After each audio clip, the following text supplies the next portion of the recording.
આ મુદ્દે વધુ જાણકારી આપી રહ્યા છે બનાસકાંઠાથી મારા સંવાદદાતા કુલદીપ પરમાર।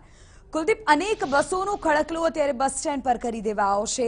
જે ડેઇલી અપડાઉન કરે છે વિદ્યાર્થીઓ, કર્મચારીઓ, તેઓ પણ પોતાના નિર્ધારિત સમયે પહોંચી નથી શક્યા। અત્યારે શું સ્થિતિ આપ ત્યાં જોઈ રહ્યા છો?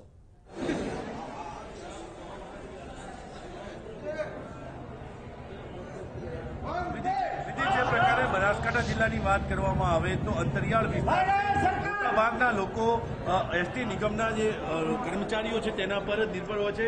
ખાસ કરીને બનાસકાંઠા જિલ્લાની વાત કરવામાં આવે તો અંતરિયાળ વિસ્તારોમાં એસટી નિગમના કર્મચારીઓના આધારે જ લોકો અવર જવર કરતા હોય છે। પરંતુ આપ જોઈ શકો છો સવારથી જે પ્રકારે એસટી કર્મચારીઓની હડતાળ છે તેને લઈને એસટી કર્મચારીઓ અત્યારે ડેપોમાં બેઠા છે, પોતાના કામથી અળગા છે।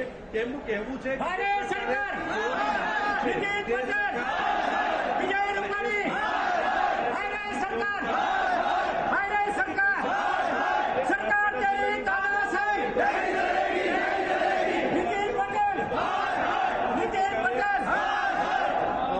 હજારથી વધુ બસો લોકોના અવનજવન માટે ઉપયોગમાં આવતી હોય છે। તે બસોના પૈડા થંભી ગયા છે।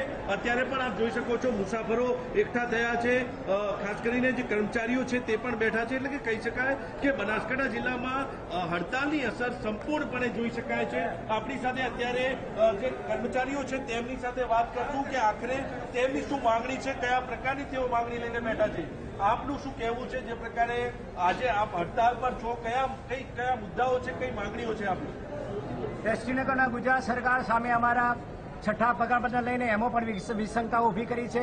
સાથે સાથે સાતમા પગાર પંચના જે મુદ્દાઓ છે એમાં સાતમું પગાર પંચ અને અમારા દરેક આશ્રિતોના નોકરી માટેના ઘણા બધા 13 અને 52 મુદ્દાઓ છે। એના માટે આજ દિન સુધી આ સરકારે કોઈ પણ લાભનો મને નકારાત્મક જવાબ આપ્યો છે અને ગુજરાત સરકારના લાગતા વળગતાઓના કારણે એમને જે બ્લુ બસો એસટીના થકાવવાના પ્રયત્નો કર્યા છે અને બ્લુ કલરની બસો લાવી અને એસટીની જે અમારી સારી બસો બને છે એના કરતાં બીજી બ્લુ બસોનું અંદર પોતાના લાગતા વળગતાની ગાડીઓની અંદર મૂકી છે। અને અમારું સાતમું પગાર પંચ માટે હજી કોઈ પણ મુખ્યમંત્રીઓ કોઈ પણ જવાબ સારો આપી શક્યા નથી। જ્યાં સુધી અમારો આ કાર્યક્રમ સાતમું પગાર પંચ અને બ્લુ બસો અહીંથી કાઢે નહીં ત્યાં સુધી અમે આ હડતાળ ચાલુ રાખવાના છીએ।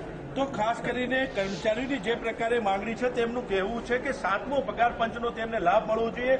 આપણી સાથે બીજા પણ કર્મચારી છે, તેમની સાથે વાત કરશું। આપના કયા મુદ્દાઓ છે, કઈ માંગણીઓ છે સરકાર પાસે?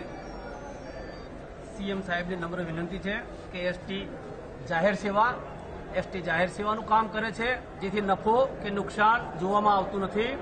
ધારાસભ્યો, પોલીસ ખાતું, શિક્ષકો કયો નફો કરે છે? બસ એક જ વાત, જ્યાં સુધી સાતમું પગાર પંચ નહીં ત્યાં સુધી માસ સેલ ચાલુ રહેશે। ગુજરાત સરકાર કહે છે ગુજરાત છે વિકાસનું મોડલ। તમે જોવો છો તમામ આરોગ્ય કેન્દ્ર, તમામ શિક્ષકો, તમામ કર્મચારીઓનું શોષણ થઈ રહ્યું છે। આ છે સરકાર, શોષણની સરકાર। તો આપ જોઈ શકો છો જે પ્રકારે એસટી નિગમના કર્મચારીઓનું કહેવું છે કે તેમની પડતર માંગણીઓ વર્ષોથી તેઓ માંગી રહ્યા છે, પરંતુ તે પૂર્ણ નથી થતી અને જો જ્યાં સુધી આ માંગણીઓ પૂર્ણ નહીં થાય ત્યાં સુધી તેમની આ જે હડતાલ છે તે અચોક્કસ મુદત સુધી ચાલુ રહેશે। વિધિ, બિલકુલ કુલદીપ, આભાર આ તમામ જાણકારી બદલ। તો એક તરફ મુખ્યપ્રધાનના નિવેદન પર કર્મચારીઓનો રોષ અને બીજી તરફ તેઓ તેમની માંગણીઓ પર અડગ છે।